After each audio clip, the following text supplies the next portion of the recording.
नमस्कार। संगीत की दुनिया में जहाँ स्वर का अपना महत्व है, वहाँ ताल का भी अपना एक बहुत महत्वपूर्ण स्थान है। और ताल की बात करें तो हम साधारण भाषा में कहते हैं लय। लय की बात करें तो लय जो है वो जीवन के साथ बहुत गहरा जुड़ा हुआ है। हमारी जीवनचर्या जो है, जो शुरू होती है, वो लयात्मक है और पूरा जीवन जो है वो लयात्मक है। तो आप सोच रहे होंगे कि जीवन लयात्मक कैसे है। तो सबसे पहले हम यदि बात करें कि हमारा जीवन जो है, जब हम अपने आप को कहते हैं कि हम जीव हैं, हम जो है जीवंत हैं, तो सबसे पहले हृदय की धड़कन जो है, यदि वो धड़कती है तो हम कहते हैं कि हम जी रहे हैं, यानी हम जिंदा हैं। और जहां ये धड़कन रुकी तो वो शून्यता की तरफ चला जाता है। तो ये लय जो है, ये क्या महत्व रखता है या इसका क्या प्रभाव है हमारे संगीत जगत में, आज हम इस विषय पर बात करते हैं।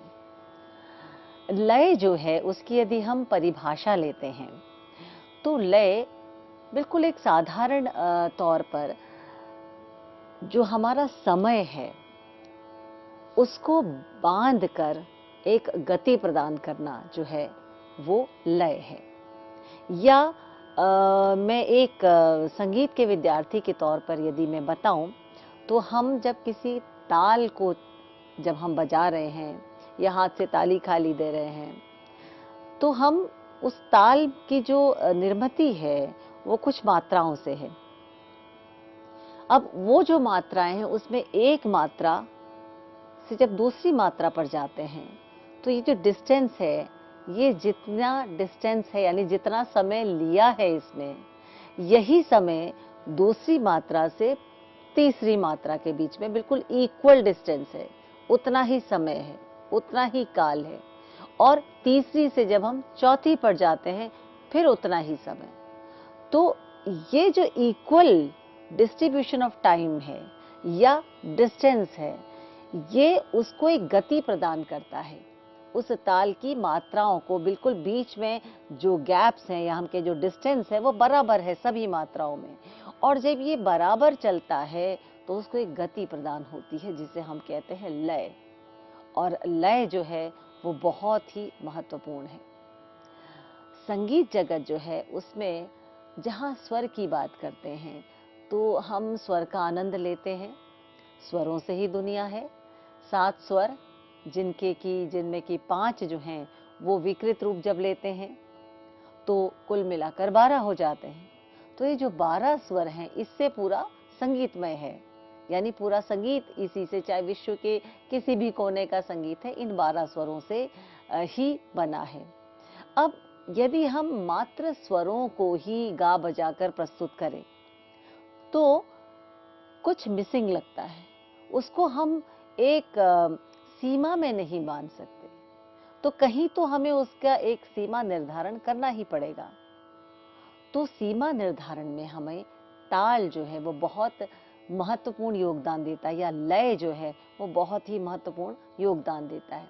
यानी काल को, एक समय चक्र जो है उसको एक बंधन में बांधकर उसको एक स्वरूप प्रदान करना जो है वो ताल है।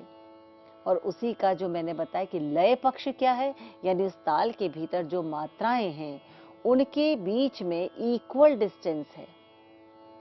तो वो जो डिस्टेंस है यानी इक्वल टाइम डिस्ट्रीब्यूशन जो है वो लय को जन्म देता है। हम यदि अपने जीवन में देखें तो हम हृदय की धड़कन की बात करते हैं। तो जब हम कभी हमारी ये धड़कनें बढ़ जाती हैं तो हम कहते हैं कुछ नॉर्मल नहीं है, यानी कुछ सामान्य नहीं है। और जब ये बिल्कुल सहज रूप से चल रहे हैं तो हम कहते हैं सामान्य है। या बहुत स्लो चल रही हैं तब भी हम कहते हैं कुछ सामान्य नहीं है। तो इसका मतलब कि जो धड़कन है उसमें एक बार के धड़कने से दूसरी बार का जो धड़कन है, उसके बाद जो तीसरी और चौथी धड़कन है, इसके बीच का टाइम इंटरवल जो है वो बिल्कुल सेम होना चाहिए, तब हम कहते हैं कि एक नॉर्मल धड़कन है। और यही जो धड़कन है, यानी कि समय चक्र, यानी कि जो एक समय को जो बांधा गया है एक इस धड़कन की जो मात्राओं के हिसाब से मैं कहूँ संगीत की भाषा में, तो वो उसको एक स्वरूप प्रदान करता है। तो जीवन में भी जो है वो ताल है, काल है, लय है, मात्राएं हैं, और वही हमारी जो है जीवनचर्या को जो है एक संतुलित यानी बैलेंस रूप में चलाता है। इसी प्रकार जीवनचर्या दिनचर्या को ले हम अपनी, तो यदि हमारा हर कुछ समय से चल रहा है, जो भी हम कार्य करते हैं या नित्य प्रति का जो हमारा कार्य है, तो हम कहते हैं कि हमारा एक बहुत सुंदर तरीके से जो एक साधारण जीवन है वो चल रहा है।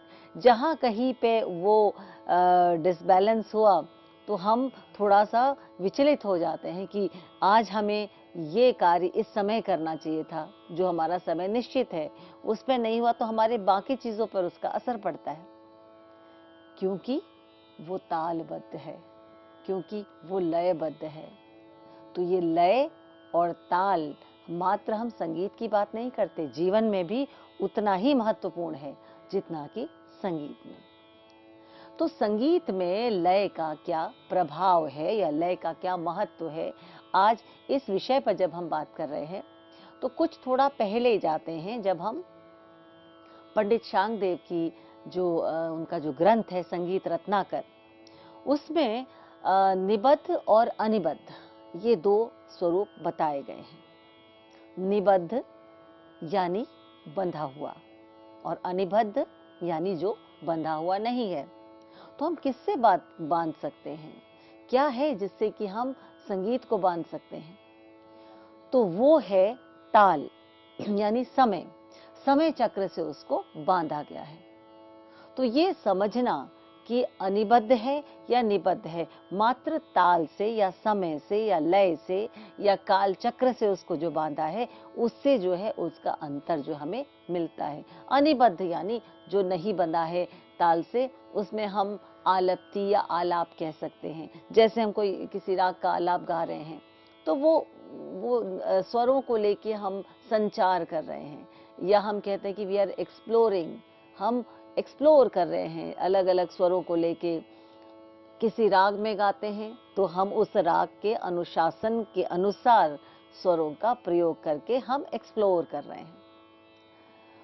लेकिन इसी आलाप को यदि ताल में बांधा जाए तो वो निबद्ध हो जाएगा, यानी उसको एक टाइम फ्रेम दे दिया जाएगा कि इससे यहां से शुरू होकर यहां तक जाना है, इससे बाहर नहीं जा सकते।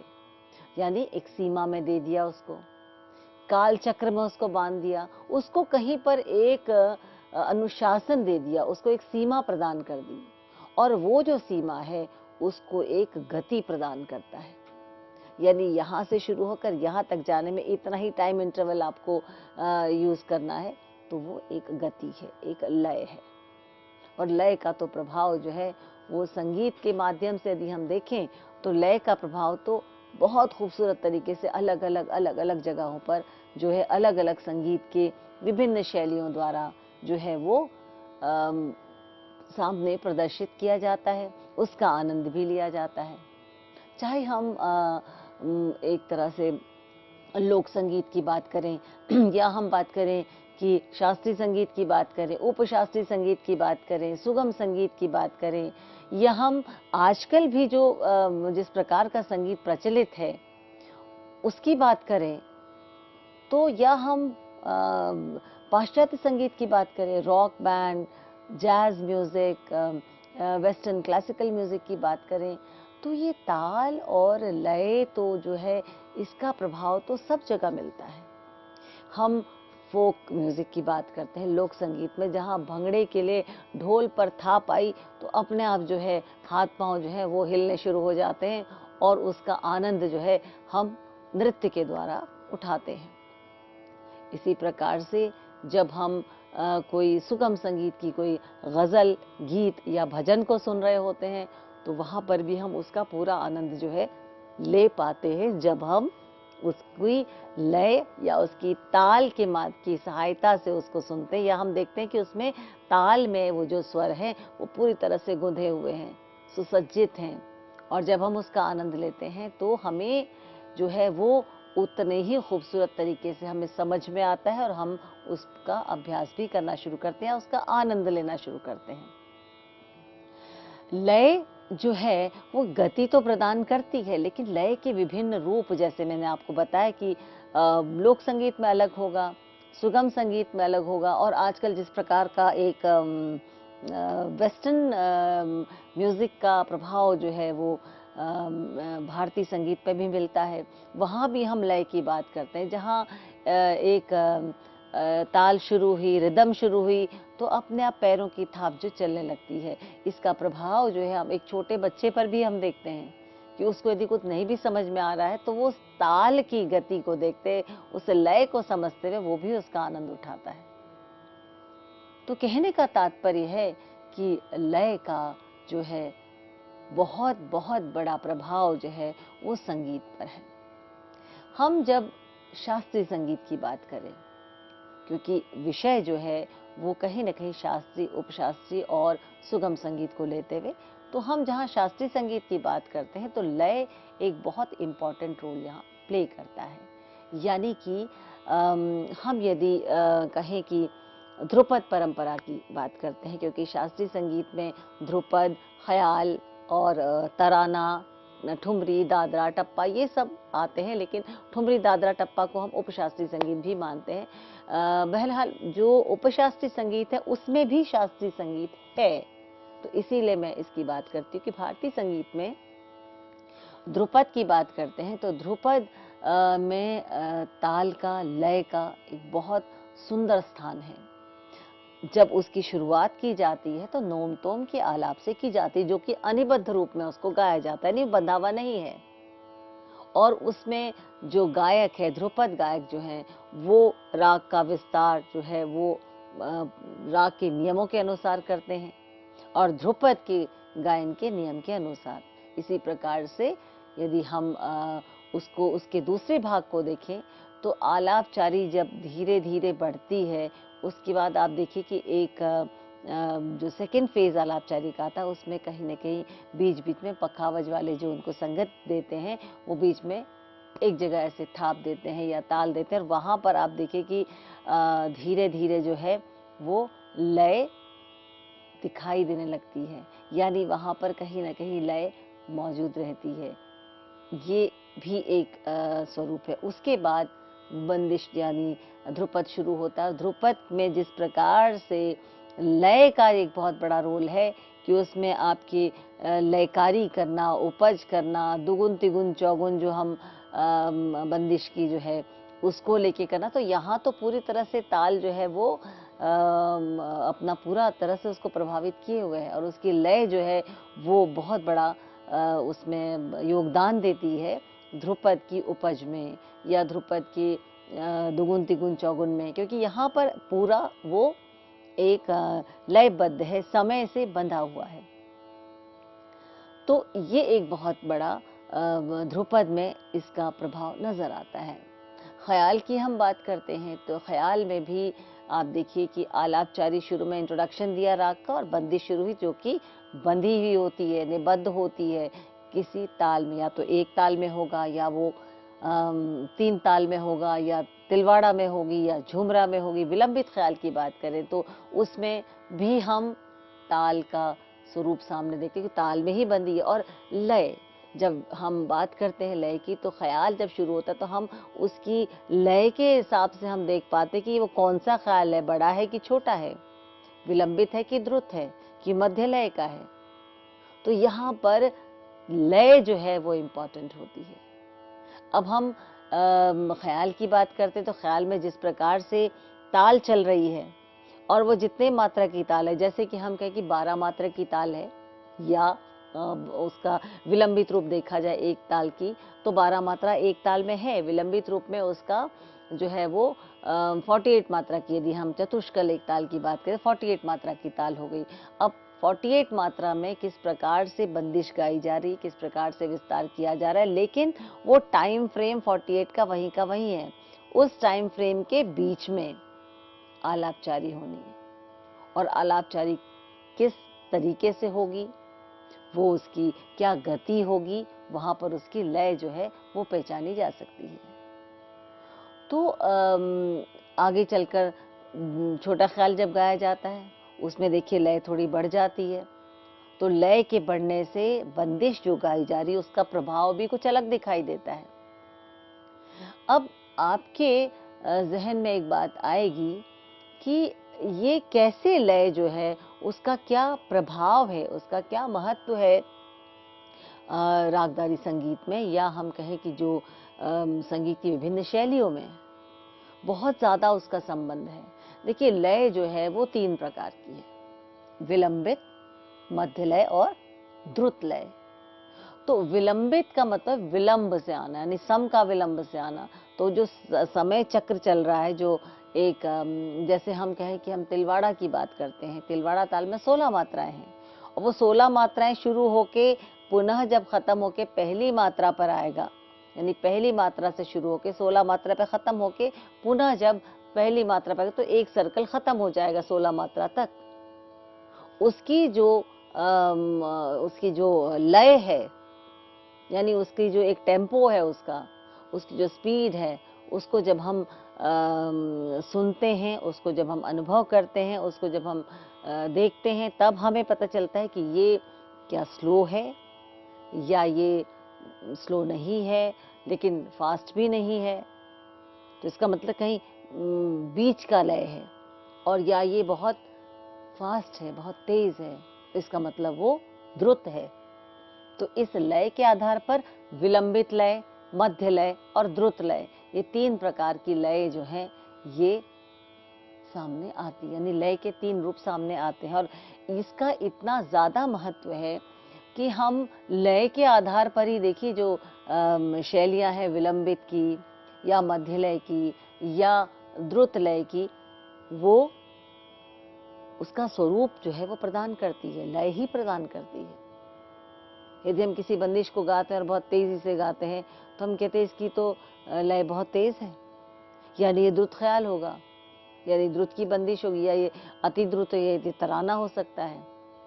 तराना जो बहुत तेज गति में गाया जाता है तो कहते हैं ये तो अति द्रुत है, ये द्रुत से भी आगे। और जब हम कोई ऐसी कॉम्पोजिशन, ऐसी रचना गा रहे हैं जो बहुत स्लो स्पीड में, बहुत स्लो टेम्पो में है, तो इसका मतलब उसकी पहली मात्रा और दूसरी मात्रा का जो डिस्टेंस है वो काफी लंबा समय ले रहा है पहली मात्रा से दूसरी मात्रा पहुंचने में, और यही क्रम जो है आगे चल रहा है। तो इसका मतलब जब बहुत स्लो चल रहा है तो उसको हम कहते हैं विलंबित लय, विलंबित ख्याल, विलंबित रचना, विलंबित लय। हम कहते हैं कि बहुत ही विलंबित गति में आप चल रहे हैं, तो इसका मतलब है कि बहुत ही स्लो। अति विलंबित भी होती है लय, यानी विलंबित से भी, जो विलंबित में चल रही है लय, उससे भी स्लो, यानी बहुत स्लो। तो कहने का तात्पर्य कि लय जो है वो 3 प्रकार की, विलंबित, मध्य और द्रुत। और विलंबित का अति विलंबित भी हो सकता है, द्रुत का अति द्रुत भी हो सकता है, तो ये अलग चीज है, लेकिन मुख्य तौर पर 3 प्रकार की लय हैं। और इन 3 प्रकारों की लय में का जो प्रभाव है वो भारतीय रागदारी संगीत की जो शैलियां हैं, विभिन्न शैलियां हैं, उनमें बहुत महत्व रखता है। हम ध्रुपद की बात करें तो ध्रुपद एकदम से बहुत फास्ट नहीं जाता, लेकिन ध्रुपद की जो उपज की जाती है उसकी लय जो है उसको धीरे धीरे एक स्वरूप प्रदान करती है, गति प्रदान करती है। और उसके बाद जब उसमें उपज है तो वहां पर हम देखते हैं कि उसकी स्पीड बंदिश की वो डबल के रूप में 3 टाइम्स, 4 टाइम्स, 6 टाइम, वो उसकी गति जो है वो अलग अलग तरह की जो है की स्पीड से जो चलते हैं, तो वो बंदिश वहीं की वही रहती है, उसी लय में रहती है, लेकिन उसकी जो उपज है वहां पर लय जो है वो अलग अलग रूप दिखाती है अपने, और उसी का आनंद जो है वो श्रोतागण लेते हैं। हम जब मध्य लय की बात करें तो मध्य लय में मध्य लय के ख्याल होते हैं, मध्य लय में सादरा है, मध्य लय में की जो बंदिशें हैं, छपताल की कहें या तीन ताल की कहें, तो आप मध्य लय में मतलब कि ना तो वो बहुत स्लो है ना वो बहुत फास्ट है, वो बीच का लय है। उसकी जो बंदिशें हैं उसमें हम जो विलंबित का जो एक सार है या कहीं विलंबित रचना का जो एक तरह से उसमें जो चीज़ हम बहुत स्लो में किया है, हम बीच की लय में नहीं कर पा रहे हैं या उससे उठी हुई लय में नहीं कर पा रहे, वो हम मध्य लय में हमको पूरा स्थान मिलता है कि उसको किया जाए। और द्रुत की बात करते हैं, द्रुत मतलब जो फास्ट चल रहा है, तो द्रुत की लय जो है वो फास्ट ही रहती है। और उसमें जो हम चाहे वो अलापचारी करें, ताने करें, बढ़त करें, वो हमें उस लय को ध्यान रखने में के हिसाब से ही करना पड़ेगा। हम विलंबित की बात द्रुत में नहीं कर सकते। हम मध्य लय में यदि विलंबित की ही बात दिखा रहे हैं तो वो एक रिपीटिशन हो जाएगी। ये लय मध्य लय विलंबित से थोड़ी सी उठी हुई है, लेकिन द्रुत के बराबर नहीं है, द्रुत से नीचे है वो, इसलिए उसको मध्यम जो है वो स्थान मिला है, यानी कि वो बीच की लय है, मीडियम जिसे कहा जाए। तो ये लय जो हैं ये बहुत प्रभाव रखती हैं किसी भी शैली की, किसी भी रचना की का जो एक असर होता है श्रोताओं पर। अब हम तराने की बात करते हैं तो तराने में तो ये जो शब्द हैं वो द्रुत लय में होते हैं और अति द्रुत लय तक चले जाते हैं। तो वहां पर जो लय है वो उसका आनंद लेने के लिए जो है वो हमें एक राह दिखाती है कि आप इसका आनंद उठाइए। तो इसका मतलब लय एक बहुत बड़ी चीज है जो इन शैलियों को भी इनका एक रूप प्रदान करती है। ध्रुपद, ख्याल, ख्याल के दोनों प्रकार और तराना, इसके अतिरिक्त हम उपशास्त्रीय संगीत की बात करें, ठुमरी, दादरा, टप्पा, कजरी, चैती, सब में लय है और ये लय है जो हमें अपनी ओर खींचती है। तो इस तरह से विलंबित लय, मध्य लय और द्रुत लय है जिन पर कि हम कहते हैं कि ये विलंबित रचना प्रस्तुत कर रहे हैं। आप अक्सर सुनते होंगे विलंबित रचना प्रस्तुत कर रहे हैं या विलंबित ख्याल या द्रुत रचना या द्रुत ख्याल या मध्य लय की रचना। तो ये इसका मतलब वहां पर जो ताल की जो गति है वो बहुत धीमी, मध्यम और बहुत तेज होगी। तो ये मायने रखता है कि एक काल चक्र को, समय को जो है गति प्रदान करता है और ये गति जो है ये भाव के उजागर होने में अपना बहुत बड़ा योगदान देती है। तो इसी को हम आगे इसको क्रियात्मक रूप में आपको इस समय जो आपको जानकारी दी उसको हम आपको क्रियात्मक रूप में उदाहरण सहित आपको बताने का प्रयास करेंगे। नमस्कार।